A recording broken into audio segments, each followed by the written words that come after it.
Good morning, everybody. My name is Bob Curran. I'm CEO of Africa Scope, and welcome to another one of our series of webinars looking at topics that are of interest to marketers and to various decision makers. The aim of the webinars is to highlight some interesting information and hopefully get some understanding of what is new and what is new is happening in the world of research. So today's talk is from a longtime colleague and friend, Ted Langschmidt, who is based in Toronto at the moment. But just quickly, a little word about Africa Scope. We are a market research and a GIS company. We've been passionate about development of Africa, and for the last 15 to 20 years have been moving up and down Africa, our footprint across the African continent, as well as operating in Asia. We are a strategic information and decision-making organization, assisting decision makers in making the right decisions based on hard, fast, and reliable data. We also pride ourselves as being innovative in terms of the products and services that we offer, and we've developed an interesting array of those products, which I think if you visit our website, you will see the kind of work we're doing. Just a quick word about Ted Langschmidt. Ted's followed in the footsteps of his father, Dr. Wally Langschmidt, who's a doyen of research in South Africa. And Ted started here in South Africa. He had his companies here. He is now based in Toronto, as I said. He's a graduate of Nottingham University in England and also Wits Varsity here in South Africa. Ted has conducted over 2,500 client-specific research projects, and he's spoken at over 300 conferences and authored numerous books on research. He's also been a member of the Unilever Institute here in South Africa and was foundational in developing some of the outstanding work that foundation has done. Ted's presentation is fairly lengthy, so I don't want to spend too much time. I just want to highlight the fact that we are facing extremely interesting innovations in research, particularly here in South Africa. And it was not many years ago that Ted introduced us to the mindsets of South Africa, to show and to highlight the population of South Africa is actually divided up into a number of little islands. And now Ted is taking it one step further to show us how the understanding of values and emotions will impact on our decisions going forward. So without any more from me, I'm going to hand over to Ted to take us through the presentation. The question we've got is, how can data or data assist us in understanding voters' values, emotions, and behavior? Yeah, so what is data or data? Dictionary definition: facts, figures, statistics collected for reference and analysis that are used as a basis for reasoning and calculation. And we all know that data is in so many forms, and it's from raw data, which is valueless, which is transformed, formatted so that we can see patterns, which becomes information. And information, when it's digested or metabolized, becomes insight and knowledge, and insight and knowledge applied becomes action, becomes decision making. And it's only at that point that there's any real value in the chain.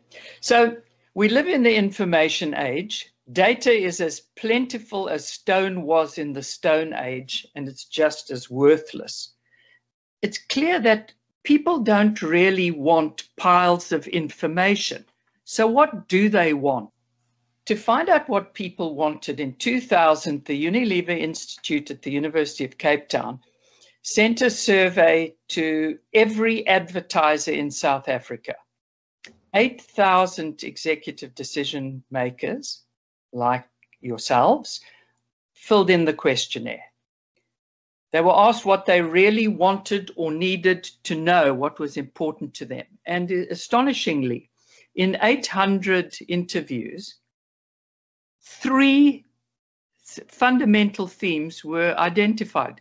Practically everybody said the same thing. 3 things. Everybody wanted to know what was really happening. They knew there were facts, there was information, but data, but they wanted to know what was the underlying truth. Everybody wanted to know what was going to happen. They asked the question in different ways, like what's the trend, where are things heading? But everybody wanted to know what the future held. And everybody had practical questions. They wanted to know what to do with the fact. Specifically, what did they need to do to achieve success and to reach their goals, profitability, well-being? Now, how do we, as decision makers, because whatever field we're in, we're making decisions, how do we go about finding out what's really going on, what's going to happen, and what should we do to optimize our outcomes? We gather data. We gather data typically by Googling, by reading, by studying, by listening, observing. Sometimes we do research. Our research sometimes just involves chatting, asking people questions.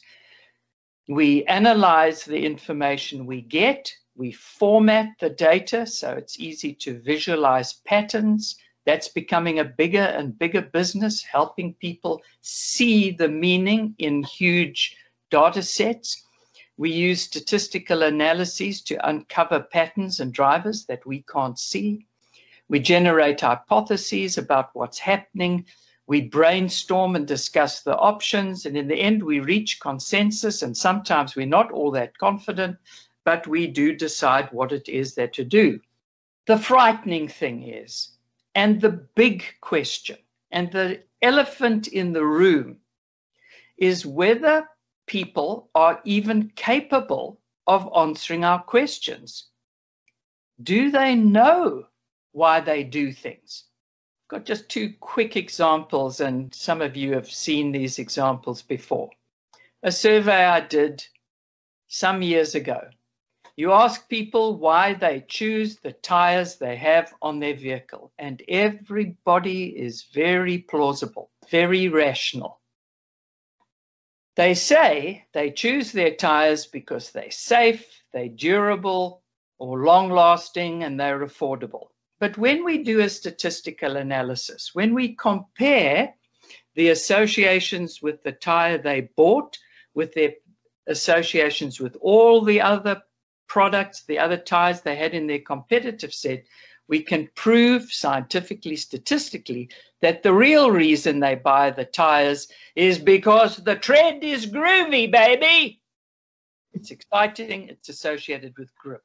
And they buy the tires because they're persuaded by a smooth-talking rep. Those are the real reasons, and they have nothing to do with the claimed reasons. Another example. Why are you with your ad agency? Why did you choose them? Why do you stay with them? If you ask people, they say because they're creative and they've got a good track record. But when you compare your associations with the agency you're with or the agency you choose with all other agencies, you discover that the real reasons are related to trust as manifest in fair billing practices. In other words, they don't cheat me. Their billing is fair, which implies their trustworthiness. And you have a relationship with the people. It's personal relationships, and at the heart of that relationship is trust. I don't think in all the thousands of studies I've done, I've ever found a straightforward correlation between what people say is driving decision-making and what's really driving decision-making. I don't think we can even answer it. Winston Churchill is reputed to have said, by the way, I've discovered that Winston Churchill didn't ever say this, but it seems plausible. He said there are two reasons for anything, the plausible reason and the real reason. So how do people decide who they vote for? Is their decision rational? Do people vote, make political decisions based on hard data, economic analyses, best policies, best thinking, best minds, proven results? Or is it emotional? Is it based on so-called soft data, personal relationships, feelings, perceptions of personality, based on deep underlying values? What's the answer? I think you know the answer. The answer is yes. It is rational, and yes, it's emotional or irrational, both exclusively and sometimes. Yes. Obviously, it's confusing. When people vote, you assume that they are going to collect some information on which to make their decision. So is it based on hard data, stringent comparisons, policy documents, economic analyses? Oh, this particular policy, was it applied? Did trickle-down economics work in this case? Are subsidies actually helping people in the long run? Do they look at the hard facts, or is it based on stories, personal, anecdotal, conversational, social media, conversations in the shebeen? You know the answer. It's mainly soft. It's almost exclusively soft. The real world, everything is messy and complex and difficult. John was saying before we started, there's going to be a big decision in the courts regarding is Zuma going to stand trial? Well, the answer is complex and difficult. And I'm usually just as confused as you are. The only difference is I've spent 40 years trying to answer these big questions. What are the real reasons we do things? In the past 10 years, QI, we've spent $2 million. We've done 60,000 specific surveys to try to understand how all these pieces fit into place. We realize it's based essentially on language, and language of emotions, language of personality, language of values, the language that we use to describe why we do things and why we use brands, the language of behavior. And so we produced maps of language. And when we produced these maps, we discovered that they were actually maps of the psyche, if you like, maps of the mind. And when we looked at the relationship between the words, we saw that it actually conformed to the functions of the different hemispheres of the brain. And obviously, when you understand these patterns, you begin to see how they impact on decision making. So in this webinar, my old friend, Bob, has asked if I'd share some advice with you based on the findings of our research. Tongue in cheek, I've called these the TED commandments. So here we go, folks. Let's start taking your tablets. The first commandment, go hard and go soft. Explore the tangibles, the rational, and the intangibles relating to parties, candidates, and leaders. Don't just be rational. This is a table on the return on investment of measuring hard, tangible, rational attributes and soft, intangible attributes and how they impact on decision-making. And the decision-making we looked at is the recommendation of the use of a particular brand or product or service or party and the actual usage of the party. If you measure rational attributes only, the correlation, the impact on decision-making is 50%. In other words, you might as well flip a coin, 50%. You've got a 50-50 chance. If you only measure the emotional or the image, the soft things, the power in predicting outcome is 81%. So you do far better just to look at the emotions than to look at the rational. But you measure both the rational and the emotional, and the power in predicting is 90%. And this is the name of the game. If you want to understand what's going to happen, what decision's going to be made, don't look at the facts only. You have to explore the craziness, the bewildering complexity of humanity and relationship. If you base your decisions on your predictions on rational, you will get it wrong 30 to 50% of the time. Get it wrong. So why is it that researchers and strategists continue to focus mainly on rational attributes, on the facts, on reason? What are they thinking? Here's a survey from a member of our academic advisory board, Professor Tobias Schroeder, originally from the Center for Theoretical Neuroscience at the University of Waterloo, currently at the University of Potsdam. He asked this question. So I'm asking all of you as you watch this webinar. People are rational decision makers with stable preferences who maximize expected outcomes. To change minds, you need to give people information.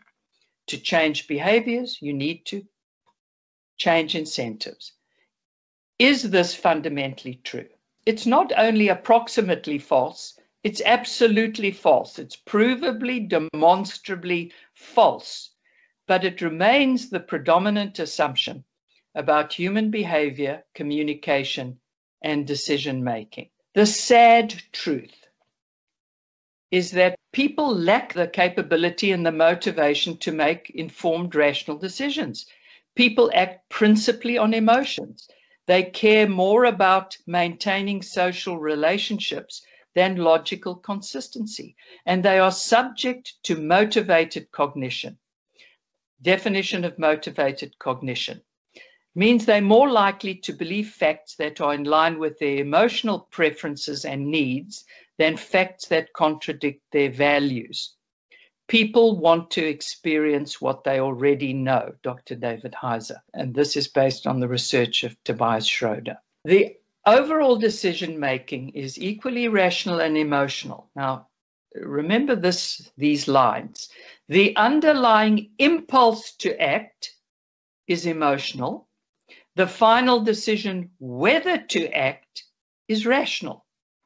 So if you want to, given that there's an impact on decision-making that's rational and emotional, you could say the influence is 50% rational and it's 50% emotional. And there's, in a sense, that's true, but the real truth is 100% of the influence is rational and 100% is emotional. Our decision-making is always a combination of the deeply personal, and there's always a rational opportunity to intervene rationally.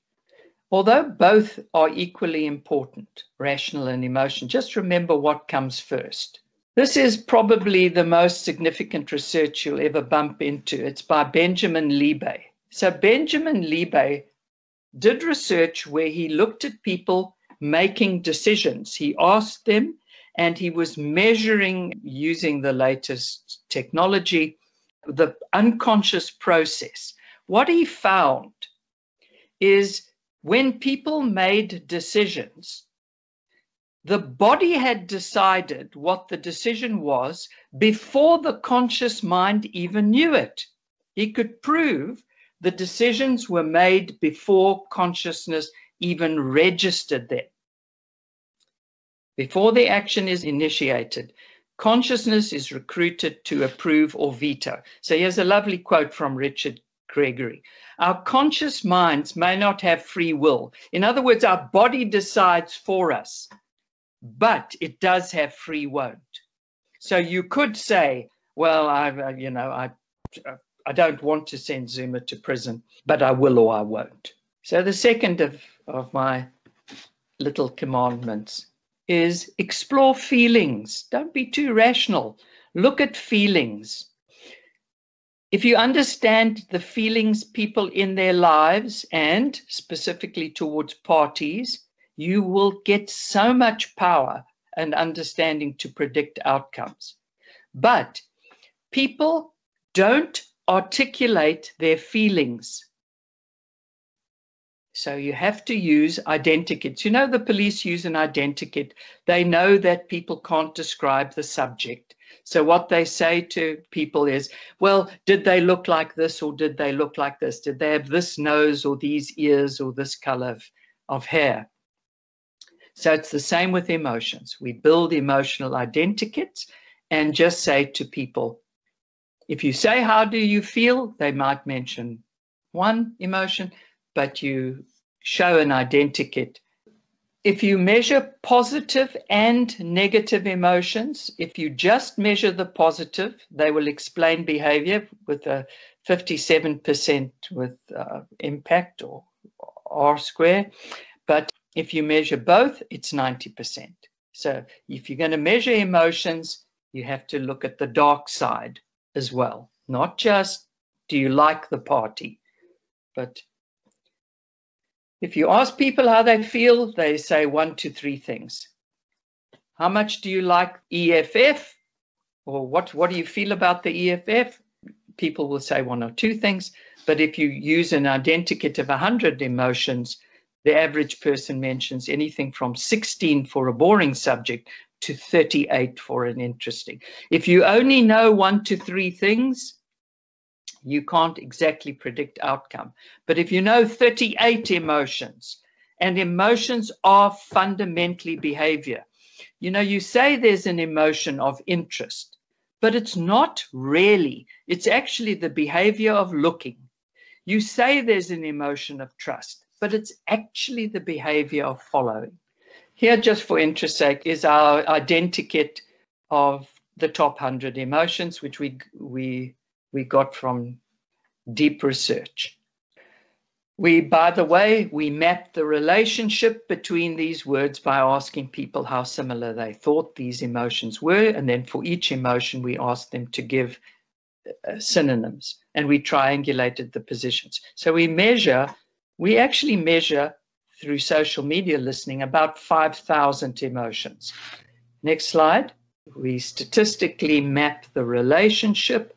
It's a gigantic sphere of correlations, but because it's hard to deal with a sphere, we flatten the map. That means there's some distortions at the edges of the map, just as there are in a normal map. So this is what our database map looks like. So here you'd have, right at the center of the map, you'd have emotions like feeling happy and fulfilled. And at the edges of the map, there's negative emotions. So here's an example of mapping how they feel. On the left-hand side is, how do the affluent people feel? In the center are the positive emotions. And the outer ring, which is actually the back side of the map, are the negative emotions. On the right-hand side are, how do the poor feel? Can you see that on the whole, poor people feel more positive emotions? The pattern is almost identical. They just feel more strongly and they have more negative emotions. Our work shows that the ratio of positive to negative emotions is powerfully predictive of outcome.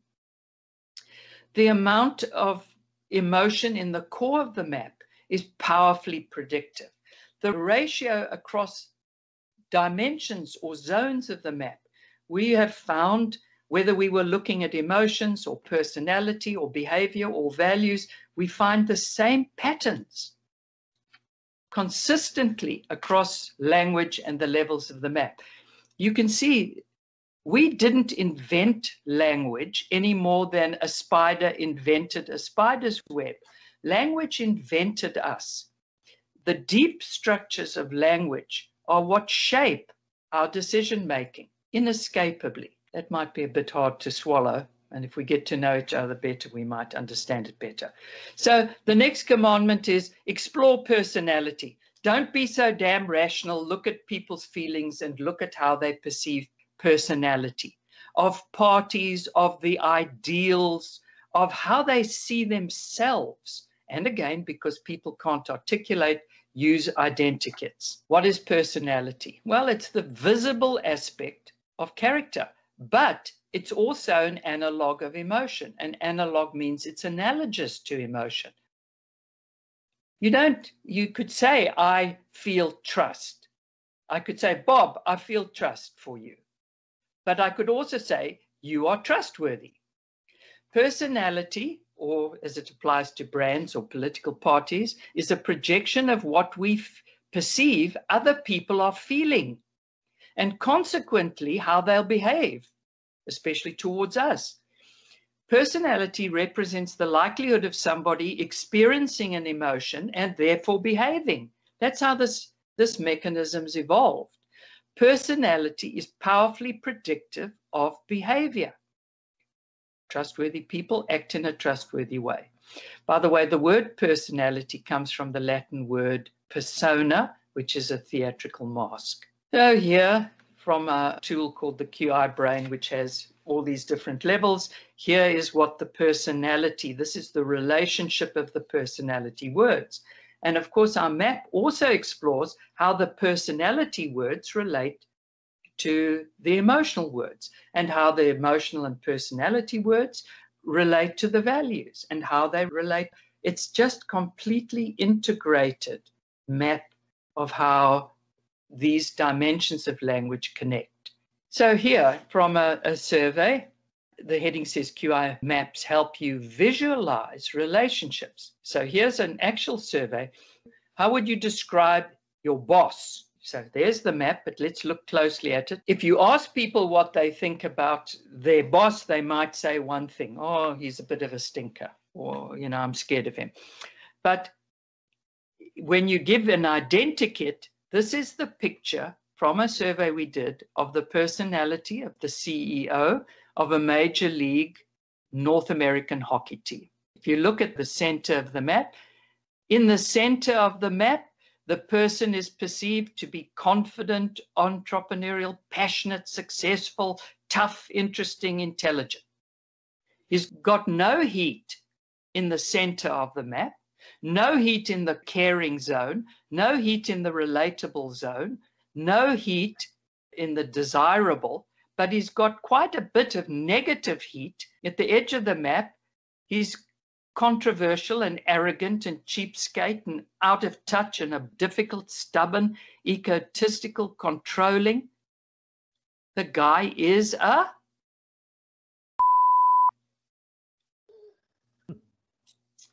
or he could use other words. This is from a survey that Debbie and Bob did as an experiment. This is not a representative probability sample. This is a test case of urban South Africans. So they're not people right across the globe. It's a map of how the different parties are perceived. So you can see here is the DA. It's seen as influential and motivated and intelligent and empathetic, interesting, but weak, out of touch, impractical and critical and insincere.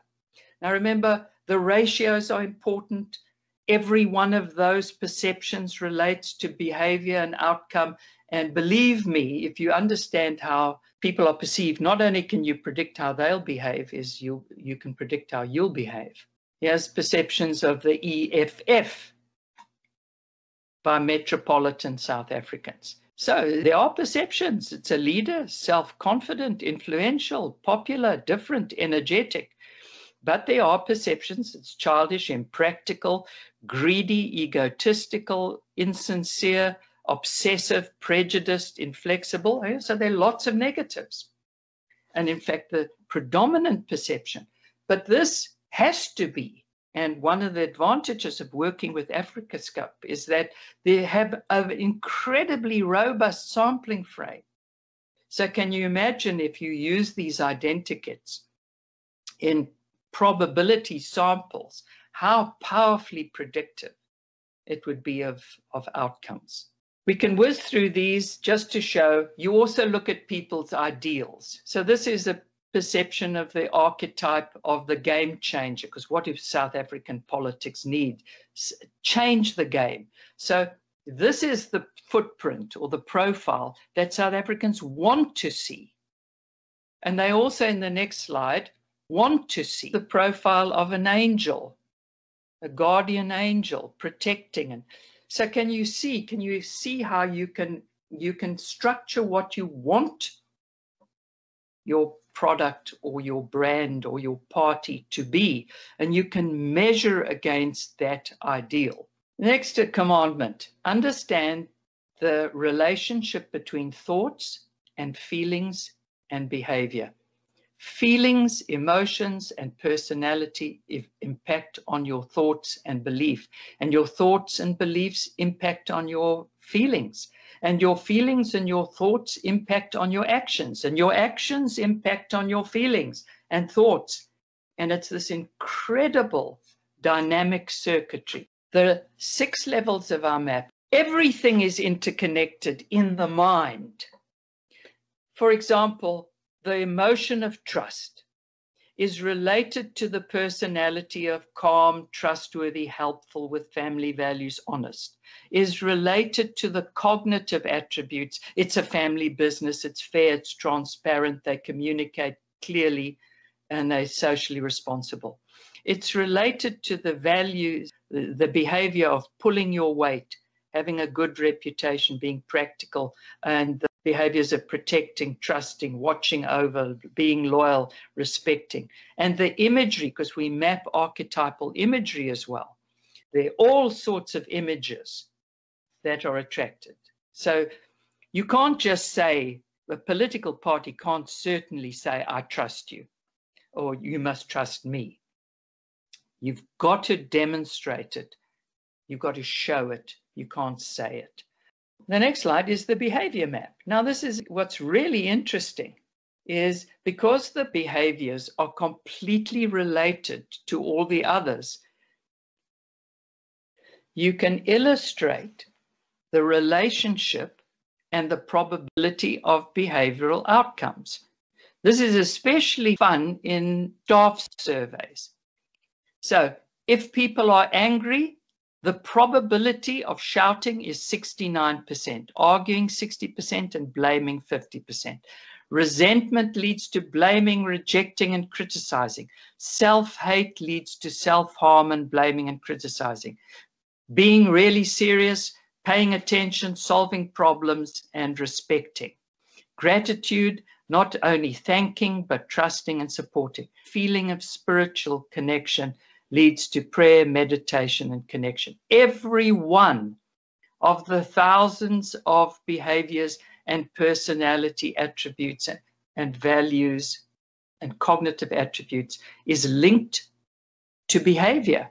And you can predict the probability of outcomes based on these patterns.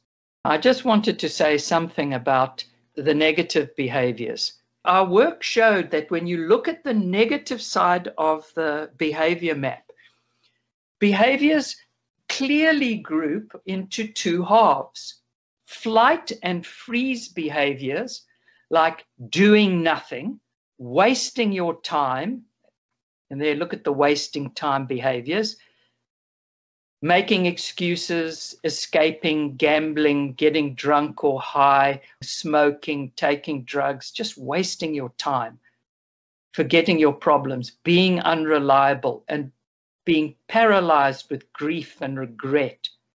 But on the other side, the fight behaviors, the malevolent, manipulative, and mean behaviors. Those are the ones that we look at.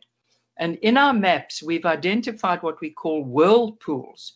We've identified the emotions and the personality attributes that suck you down and will invariably cause trouble. Next commandment, explore underlying values and how your values align to your brand or your party's behavior. We are entering a values era. Technology has made it possible to talk to people one-to-one. And when you can talk to people one-to-one, you can address the core of the person, which is their values. So what are values?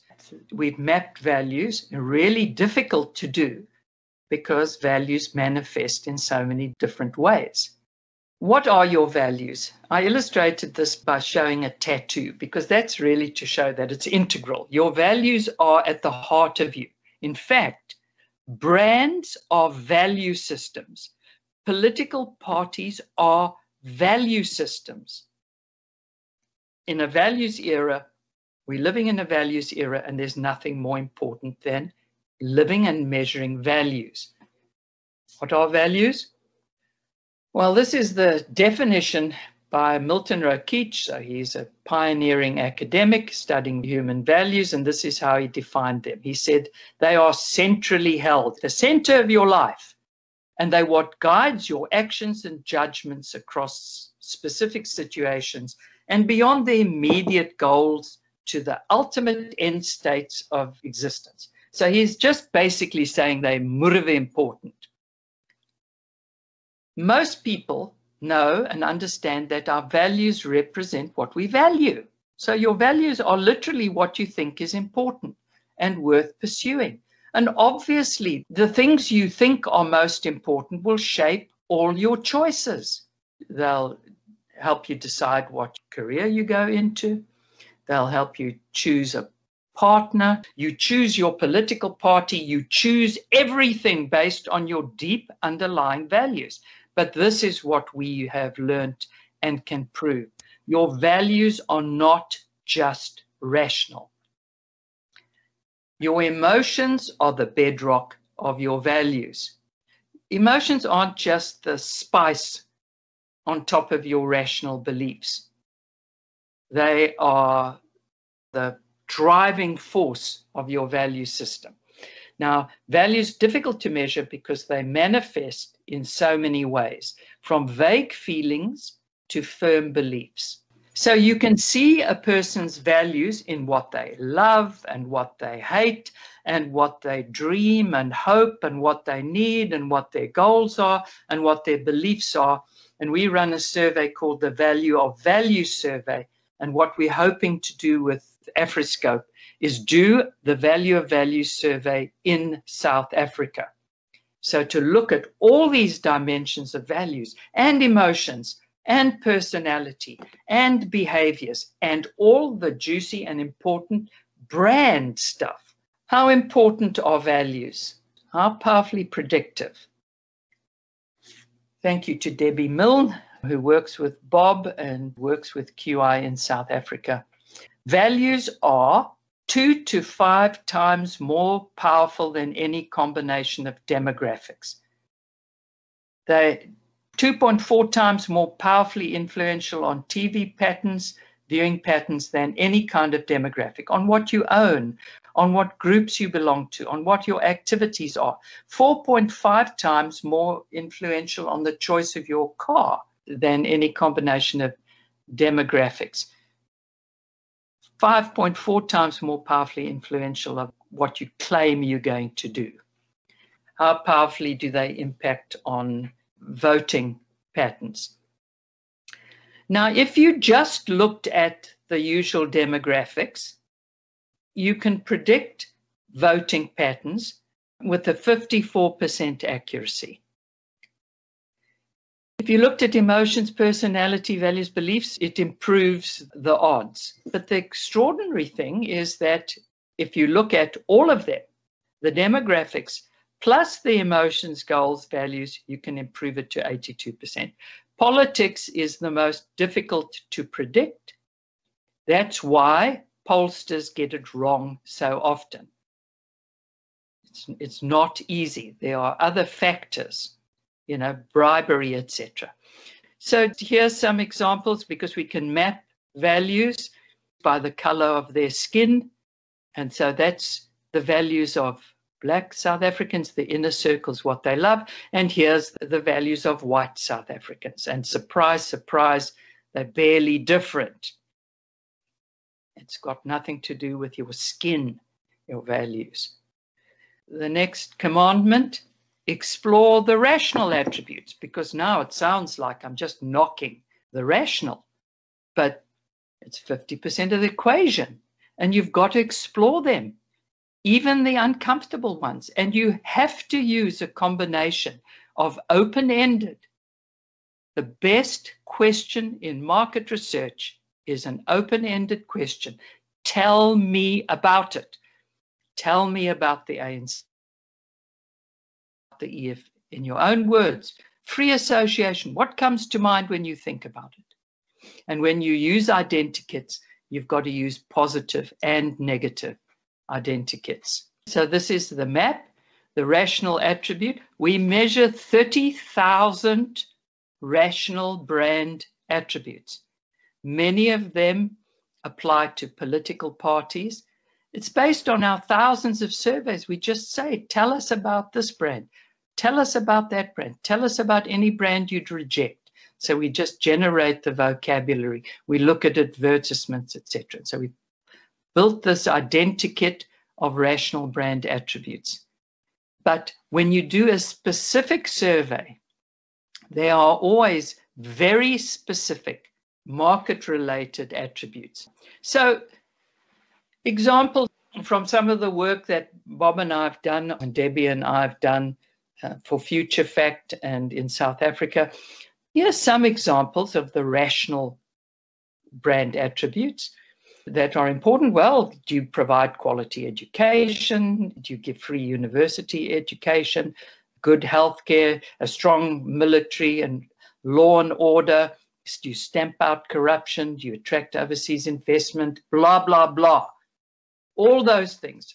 Most of them are in the data set, but when they're not, they have to be inserted into the identikit and they have to be measured. And what we do is we calculate how each and every one of these variables impact on the decision whether to vote. But we look at the interconnectedness. So how do they impact on the level of trust and of liking, etc., etc. So what we've learned, what we discovered in mapping brand attributes is that their meaning is not determined only by what they denote, but also by what they connote.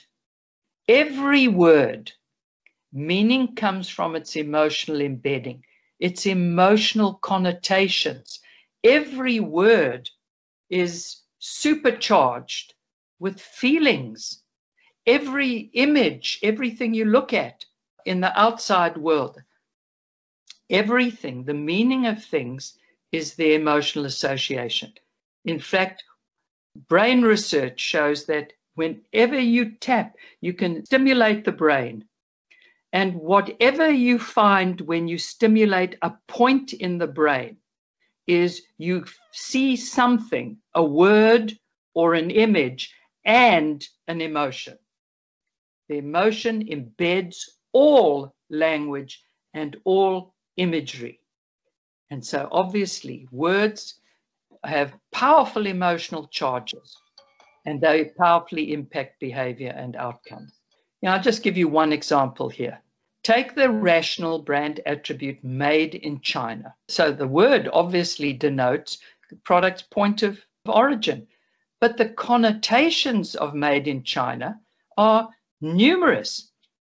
Made in China today in the early 21st century, it's got negative connotations.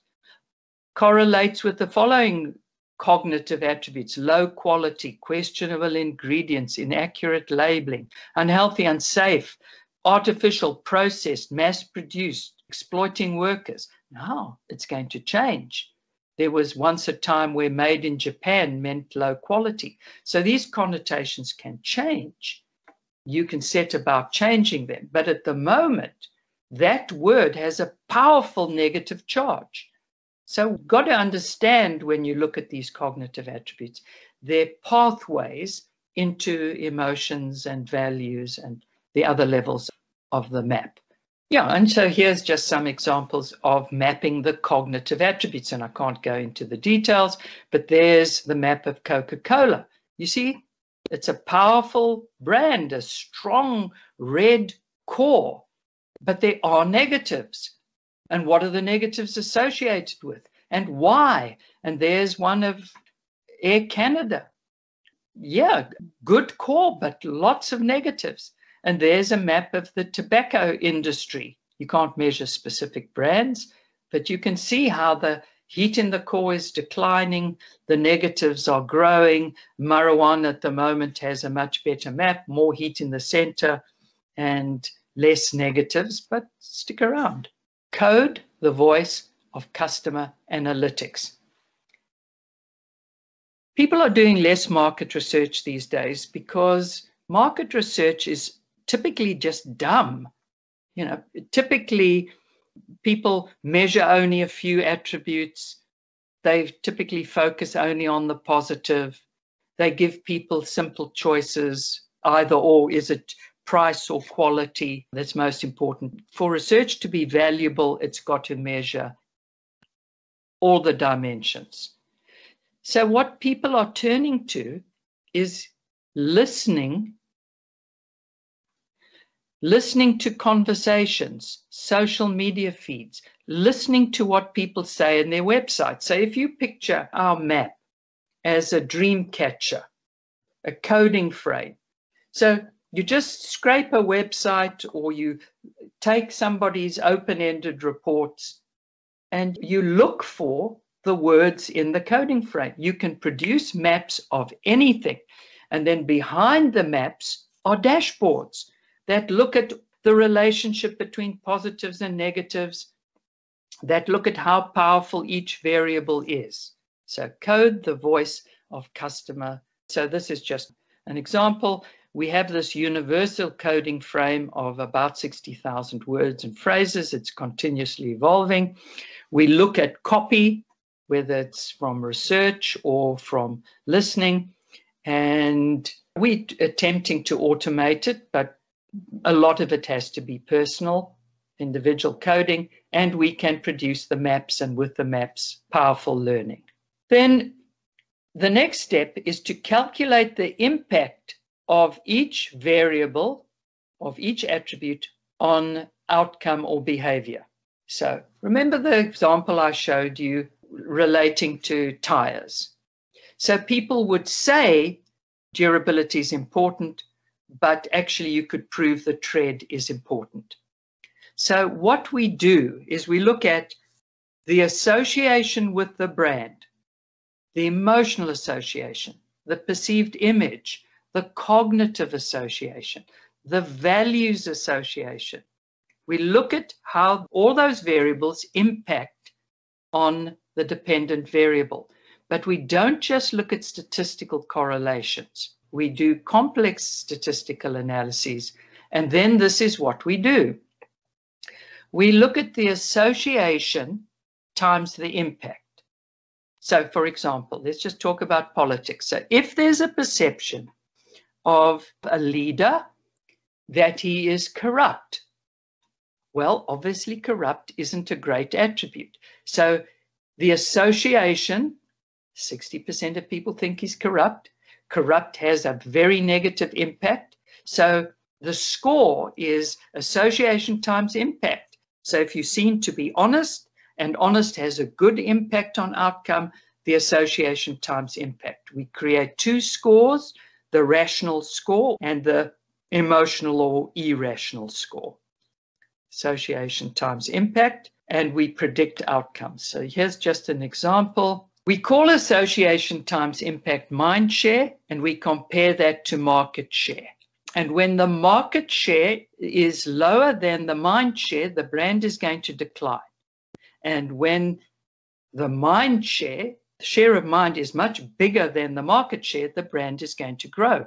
And we've proved that this is powerfully predictive of the future of brands. So here's just an example of how that equation plays out in the beer market. And this is for voting.